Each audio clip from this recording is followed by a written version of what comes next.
Ok, bon, essai. Suzuki X-Bike, Montlhéry. C'est beau aujourd'hui, hein. Temps de sortir là. 800 DE. En A2. Le modèle d'essai. De toute façon, elle a 180 bornes.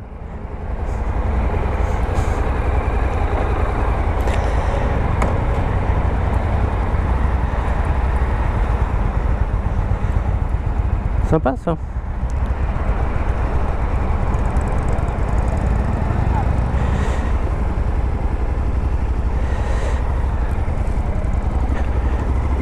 Alors effectivement, ils disent qu'elle a un aide à la... Quand tu es au ralenti, que tu es doucement, pour éviter de caler. Alors je pense que tu peux arriver à caler quand même. Mais on le sent qu'elle a qu'elle t'entraîne bien quand tu es vraiment à l'arrêt. Qu'elle t'entraîne à un régime un peu plus haut. Je reprends en voix off parce que le micro de la GoPro m'a lâché, il n'est pas terrible. Oui, je cale 2 fois, voilà. Donc la moralité, tu as une aide au démarrage, et avec moi l'aide c'est pour s'arrêter. Ça l'a parfait après, j'ai réessayé, fait des essais à basse vitesse, etc. Bon, c'est bon. Là, pareil, je continue en voix off pour un certain moment. C'était parce que je vantais les mérites du Quick Shifter. Et là, franchement, chapeau. Chapeau, parce que j'en ai quand même essayé quand même pas mal des bécanes munies d'un Quick Shifter. Et là, formidable, quoi. C'est le rêve. Franchement, je le dis. J'ai jamais vu ça sur une bécane aussi bien. La dernière que j'ai essayé, j'ai pas pu essayer. On est tout début mai. Donc j'ai pas encore essayé la Transalp, mais j'ai essayé l'Hornet, qui a un super quick shifter aussi, vraiment très très bien. Mais là, encore mieux. Vraiment du beurre, quoi, génial, quoi. Faut laisser un filet de gaz monter en montant. Faut laisser un filet de gaz. Faut pas couper les gaz. Faut le laisser les gaz. Et ça passe, c'est génial. Bon, maintenant j'étais en train de faire une explication sur la bulle. La bulle qui est, oui, on le voit, la bulle ridicule. Tiens, d'ailleurs, on va faire une rime avec. Je disais que pour les quelques décimètres carrés, c'est pas si mal que ça. Oui. Alors, elle n'est pas réglable, faut prendre une BTR, faut la dévisser, et puis je sais même pas ce qu'on doit pouvoir régler dessus d'ailleurs. Je sais même pas si elle est réglable ou pas. Il y a des crans, mais si on peut la régler, c'est à 2 cm, quoi. Il n'y a rien, quoi. Il n'y a rien du tout. D'ailleurs, il y en a une en option, comme tout. C'est marrant parce que. Non, c'est pas marrant du tout d'ailleurs. T'achètes une bécane et on te propose une bulle en option. Ouais. Tu te dis pourquoi on la met pas tout de suite. À la rigueur, je te file 50 balles de plus et puis c'est bon, quoi. Il y a plein de trucs, mais chez tout le monde, c'est comme ça. Voilà, bon. Point barre. Oui, elle protège pas si mal en fin de compte. On sent le vent, mais dans le casque, on n'entend pas le vent, on n'a pas de turbulence. Déjà, pas de turbulence. Je ne suis pas monté non plus à des vitesses excessives, légales, bien sûr. Donc voilà, là, pour la bulle, c'est tout. Je peux pas dire grand-chose de plus, puisque n'y a rien à rajouter. Elle fait le strict minimum, mais elle le fait bien. Voilà, c'est con, mais c'est comme ça. Bon, pendant que je parlais de la bulle, comme tu peux voir, les images sont pas spécialement synchro, mais je faisais un essai aussi de stabilité et de reprise. Effectivement, ce que je me faisais voir, c'est je passe les vitesses carrément, tu vois, sans débrayer. Sans débrayer, et puis après, je refaisais un essai stabilité à basse vitesse. Franchement, c'est nickel. Je suis pas là pour vanter des mérites d'un produit ou un autre. J'ai rien à ni gagner là-dedans. C'est uniquement perso. Voilà. On continue là-dessus. Petite montée. D'ailleurs, on va changer de caméra. On va mettre une double caméra en même temps. Tiens. Là, tu viens voir que regarde ma main droite sur l'accélérateur. Je lâche et j'embraye. Et voilà, ça repart vraiment au ralenti, vraiment sur le ralenti moteur de la fameuse aide. Et donc, en plus de ça, on est légèrement en côte. Donc effectivement, ça marche. Mais bon, je pense que tout à l'heure, elle était un petit peu froide, même s'il faisait doux dehors. Mais bon, le moteur n'était pas au maximum. Puis bon, encore, c'est une bécane qui est en rodage. Elle est vraiment, enfin, elle est même très en rodage, vu qu'elle avait moins de 200 bornes.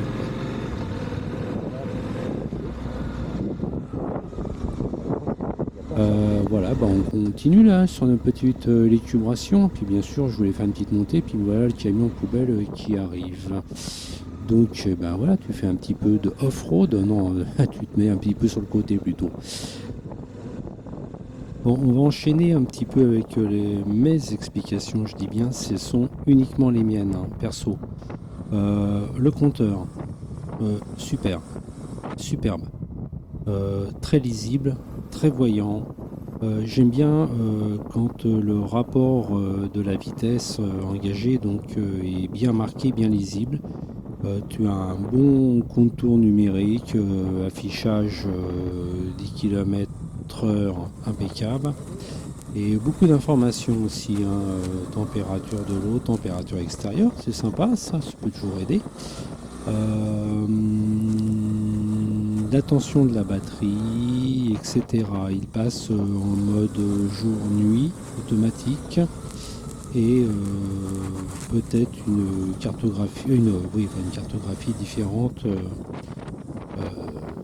suivant que tu peux le mettre ou pas. Et puis aussi bien sûr tous les modes de conduite que je n'ai absolument pas essayé. Je suis resté toujours sur le même mode classique, j'ai pas essayé gravel, etc.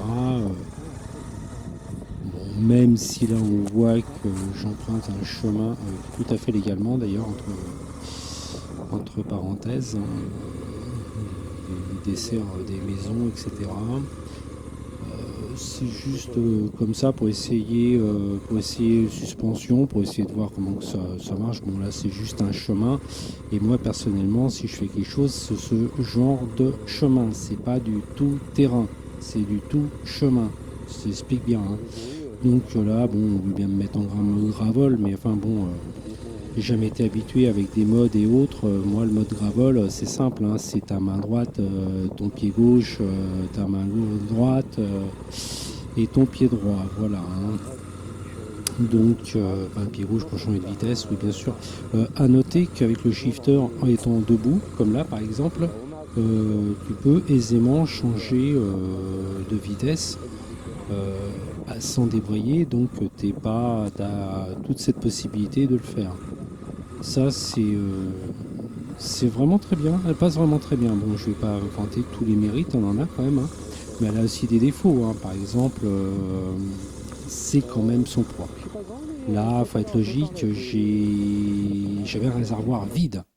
C'est-à-dire que le gars, quand je l'ai pris, le gars il me dit bon ça va, vous avez une autonomie marquée 95 km. Tiens d'ailleurs, ça en fait partie aussi, donc sur ton compteur, il te marque l'autonomie. Bon, j'ai pas fait 95 km, j'ai pas regardé à la fin, mais enfin je devais pas être loin de pas avoir grand chose dedans. Donc réservoir vide, c'est un réservoir de 20 litres. Dedans, bon admettons qu'il restait 5 litres, admettons. On s'aperçoit quand même qu'il y a du poids. Ouais. Faut laisser. J'avais essayé la Ténéré, la T7, dans les versions standard et la version World Raid. Elle est plus maniable. Faut être logique, à basse vitesse, elle est plus maniable. La Touareg aussi, la 660 Touareg Aprilia est plus maniable aussi. Là, c'est un peu plus lourd. Je pense que on n'a pas le même. Je pense qu'il n'y a pas le même but. Voilà. Après, tu auras des gars ou des filles qui vont te faire voir des choses qu'on peut faire avec, dont certains gars qui étaient chez BM avant et puis qui avaient une grosse GS et puis qui maintenant est passé chez Suzuki. Mais d'accord, hein. Salut Internet. Hein. Je pense qu'il faut laisser à la YAM son monopole et puis ça c'est complètement autre chose. Ça, c'est super bien. C'est une super bonne routière qui va aller dans les chemins. Voilà. Donc, ce qui est dommage, bah, c'est simple. Elle n'a pas de pneus tubeless. Pour moi, perso, hein. Pas de pneus tubeless, pas de régulateur de vitesse. Alors, et ça en plus, je pense que ça serait un super produit. C'est un super produit, hein. Attention, faut pas lire entre les mots ou entre les lignes, hein, parce que c'est une vidéo, donc il n'y a pas de ligne. Mais voilà, voilà. Très stable, très maniable, il n'y a pas de problème. Après, à basse vitesse, à la manier, c'est encore autre chose quand même par rapport à une YAM, parce qu'on va toujours la comparer. Maintenant, il y a aussi la Transalp, hein, qui arrive. Je pense que c'est sur ces deux créneaux-là. Après, il y a le créneau de prix, et puis bah, toujours pareil, effectivement, il y a le fameux triangle. Hein. Qu'est-ce que je veux en faire? L'utilisation, le prix et le plaisir qui va aller avec. Et est-ce que je peux mettre voilà, ce rapport? Oui, parce qu'il ne faut pas oublier une chose. La première chose que tu fais, c'est de savoir dans ton budget ce que tu peux mettre. Pour une bécane, est-ce que tu vas l'utiliser? C'est-à-dire que si celle-ci est à 11 500, une Transap, elle est 1000 balles moins chère. Oui, il me semble qu'elle est 11 500, je m'en ferai regarder. Par contre, il faudra rajouter un sabot moteur sur l'une, il faudra rajouter une bulle sur l'autre, il faudra rajouter des poignées chauffantes sur l'une, il faudra rajouter, bon, etc. Maintenant, si tu la prends telle quelle et tu l'utilises telle quelle, la Transap c'est simple, elle n'a pas du tout de sabot moteur, mais rien, aucune protection. Donc là, si tu te prends un caillou, c'est direct dans le carter. Donc il faudra que tu mettes 3, 4 ou 500 balles de plus. Il n'y a pas de pare-main, même si ceux-là, bon, ils sont pas non plus d'une... Mais ils sont là, quoi, sur la Suzuki. Ils sont là. Sur l'autre, il n'y en a pas. Bon, voilà. On voit bien. Après, le problème est toujours le même, c'est-à-dire que tu mets un prix, si tu remets des accessoires, c'est un autre prix, tu te dis, ah bah oui, mais à fin de compte, avec les accessoires, j'arrive à 13 000 balles, mais pour 13 500 balles, je peux avoir tel autre modèle, mais l'autre modèle, il faudrait que je rajoute encore 1000 balles, et puis j'arrive à 16 000, et puis j'arrive à 20 000, et puis après, j'arrive, je vais chez BM, hein, pour ainsi dire. Bon, voilà, c'est tout, quoi. Il y a un moment, il faut savoir dire stop et savoir l'utilité que je veux faire. Là, on le voit. Ce coin-là, je suis déjà venu dans ce coin-là avec d'autres bécanes et bah, celle-là, j'ai un peu plus de difficulté à tourner. Alors déjà, elle est assez haute quand même, hein. Moi, ah oui, tiens, je mesure 1m75. Voilà. J'aurais peut-être dû commencer par dire ça. Je mesure 1m75, donc je suis pas très grand. Je suis pas petit, mais je suis pas très grand non plus. J'aime les trails, donc il y en a quelques-uns, je sais que je les oublie, quoi. Il faut arrêter. J'ai dit que j'avais essayé la World Raid. Quand je m'arrête, faut que je sorte une fesse, hein. Bah, tu vois ce que je veux dire quand je dis ça, hein. Parce que sinon, je n'ai qu'un pied qui pose bien à plat. Et l'autre, là, je suis vraiment sur la pointe des pieds. Si je reste debout sur la World Raid, ce que je n'ai pas sur la T7 classique. C'est un exemple, hein. Sur celle-ci, donc, je disais que la maniabilité à basse vitesse est un peu plus dure parce qu'elle est plus lourde. Maintenant, elle est plus stable. Si, quand tu es sur un réseau routier, elle est plus stable. Par rapport à la T7, ça c'est clair. Alors, je dis toujours la T7, hein, mais il y a plein de choses qu'elle offre que l'autre n'offre pas. Donc, il faut aller l'essayer. Point barre, c'est tout. Tu les essayes, tu regardes, tu dis, bon, ok, mais c'est vrai qu'on n'a pas trop l'utilisation quand on essaye une moto, à part certains qui vont, bon, moi je sais pas comment ils font, où ils s'arrangent contre le concessionnaire, ils leur laissent une semaine. Bon, moi je suis tout à fait basique, hein, voilà, donc par contre, ouais, là je m'étais arrêté parce que j'avais remis un peu plus, elle était un peu trop souple. Il te met. Allez, je vais régler un petit peu plus la suspension que je trouvais un petit peu. Alors par contre, je sais pas combien il y a de trucs mûches. Voilà, très beau la selle, très belle. confortable, hein. Sans être plus que ça, mais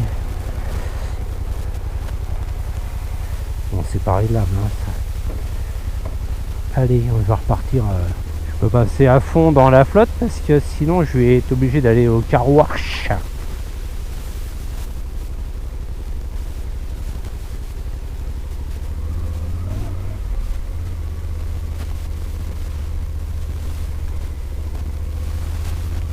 Ouais, au niveau sonorité, bah c'est rien. Au niveau sonorité, il n'y a rien à dire. C'est pas beau, c'est pas moche, c'est neutre. Voilà, c'est tout. Je pense que on va dire ça comme ça, c'est neutre.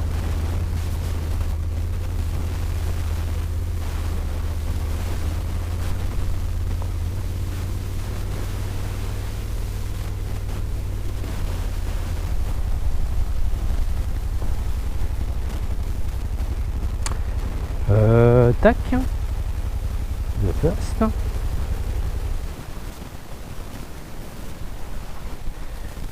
Alors, eh ben, on fait un petit tour de la bécane. À la fourche réglable, par contre. Hein. Ça, c'est un plus. Hein. Je sais pas le diamètre. Hein. Alors, pour les caractéristiques, motoplanète. Motoplanète. Avec ça, tout est net. Hein. C'est con ce que je dis. C'est pratiquement pas réglable. Et ben, elle est pas mal. Hein. Elle est pas mal. Les autres coloris ont les jantes, celle-là elle a les jantes noires, les autres coloris ont les jantes dorées. L'autre coloris c'est une toute noire et l'autre blanche et un peu violette. Bon, il y a le pot Suzuki, on connaît tous le pot Suzuki, hein, c'est un petit peu gros. Le brossillant, bon bah forgé dans la masse. Hein. Putain l'enfoiré. Ah non, je rigole, hein, au contraire, un soudé. Bon, c'est comme ça, c'est pas très beau, hein, mais bon. Je sais même pas si je lui demande d'essayer la 1000. Enfin, rien que déjà celle-là. Au niveau moteur, c'est bien, hein, ça va, hein, surtout qu'en plus de ça, c'est le. En plus de ça, c'est la. Elle est en 30. Entre les kilowatts et les chevaux, enfin bon. Tiens, j'en profitais pour la nettoyer parce que c'est du plastique, hein. Mais il y a du vrai plastique de chez Plastique, tu vois. Plastique mou, et puis le truc, c'est juste une bavette, quoi. Le truc, il va nulle part, là. Ici, il y a des trous, c'est. Donc, si vraiment tu fais un peu de tout terrain, même tout chemin, je dirais, ou tu fais du tout chemin parisien, ou tu fais. Non, c'est après. Après, faut voir. Ça se trouve, c'est un truc qui te protège pas mal. Et bon, si tu te cognes dessus. Par contre, bon, c'est un verso acier, quoi. Il y a un verso acier, quoi. Ça te protège quand même. Hein. Tu te pousses sur la bécane, quoi. Non, tu te poses pas sur la bécane, tu te poses sur un tas de quelque chose où tu n'aurais pas dû aller. Il n'y a pas de problème, quoi. Ça t'arrête. Hein. Je crois que la Transalp, elle le fait pas, quoi. Ça s'enlève. Bon, si ça te peut-être s'enlever, mais en dessous t'as deux vis quand même. Donc ça s'enlève pas tac comme ça. Voilà. Quoi dire d'autre? Rien.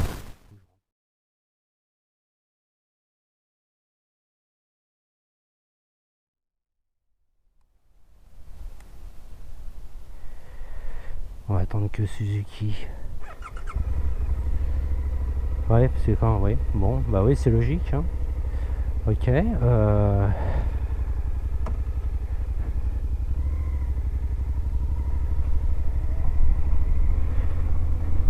Ben voilà. J'ai pas parlé des rétros.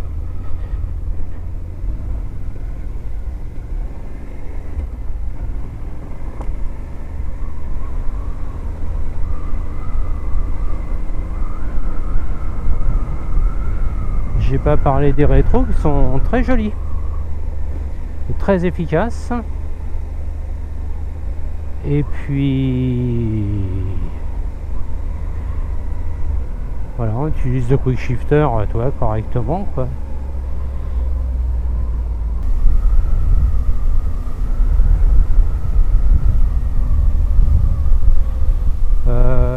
bah écoute, bon, je suis en 3 à 20. Voilà, ça, c'est pas ce qu'il y a de mieux, mais ça va.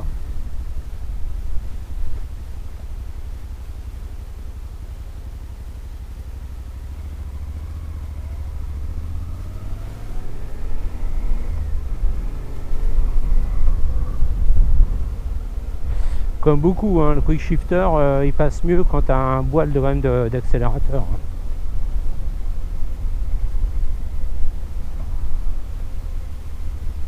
Surtout à la montée.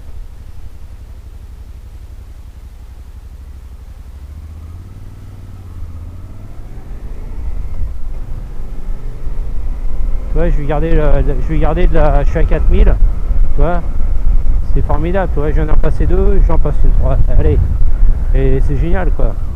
Ça, tu gardes un... Ah, puis à la descente, c'est génial. Franchement, Oui, je reprends en voix off pour terminer parce que le micro a vraiment déconné à ce moment-là. C'était tout simplement pour faire une petite conclusion. Après le réglage amorto arrière, ça a été beaucoup mieux. Et cette bécane-là n'a pas réellement de défaut. Voilà. Je ne sais pas si j'ai précisé aussi qu'il y avait une barre maintien pour un support GPS, téléphone, oh, etc. le Oui, bout elle du n'a pas réglage, réellement. Non, à elle n'a l'arrière, pas de c'est défaut tout. d'ailleurs. Je sais pas pourquoi je dis réellement de défaut. Bon, son poids de 230 kg, une fois que tu as fait ta manœuvre et que tu es parti, bah, il se ressent pas du tout. Hein. 230 kg, tout plein fait. Hein. Oui, Attention. mais Hein. c'est trop ce qu'il faut pour les Français. Comparé, mais beaucoup maintenant donnent le poids tout plein fait. Voilà. Euh, J'avais essayé quand même de manœuvrer la 1050. Pour moi, c'est trop. C'est-à-dire que tu montes dessus. La hauteur, c'est à peu près la même. La hauteur de celle en statique, c'est à peu près pareil. Il paraît qu'il y a 1 centimètre ou 2, je ne me rappelle plus très bien, mais c'est pareil.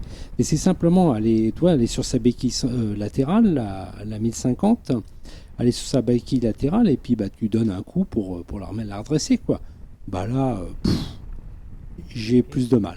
Je suis pas assez gros, enfin il faut être plus grand quand même. Voilà. Elle a plus d'options quand même. Elle a une béquille centrale, etc. Un tubeless arrière sur la roue arrière et pas sur l'avant, la 1050. Hein. Bon, on revient sur celle-ci. Le moteur, ils ont fait un moteur boîte top. Franchement, d'ailleurs,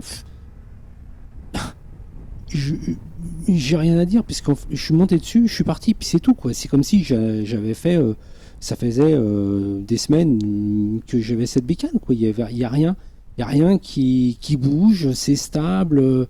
J'ai pas fait des grandes vitesses puisque j'ai pas sur des routes que la possibilité. C'est une bécane qui est en rodage.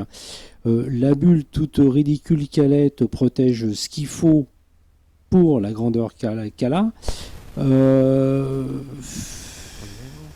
Moi, je dirais encore, bon, je me répète, hein, j'aurais bien aimé un régulateur pour mon utilisation, des pneus tubeless, un petit peu moins de poids, mais ils ont gardé ce type de châssis. Donc tout ça, ça rajoute par rapport à la concurrence. Enfin, et puis le moteur, hein, qui est plus gros hein, que certaines de ses concurrentes. Donc, il faut bien caser tout ça et voilà. Et va l'essayer. Là, j'étais chez X-Bike Suzuki Montlhéry. Je le remercie. J'ai gardé la bécane 1 heure. Il aurait fallu la garder une journée pour essayer de faire quelque chose de plus complet. Mais d'autres le font très bien, les professionnels, etc. Voilà. Écoute, V à toutes et V à tous, et à plus tard.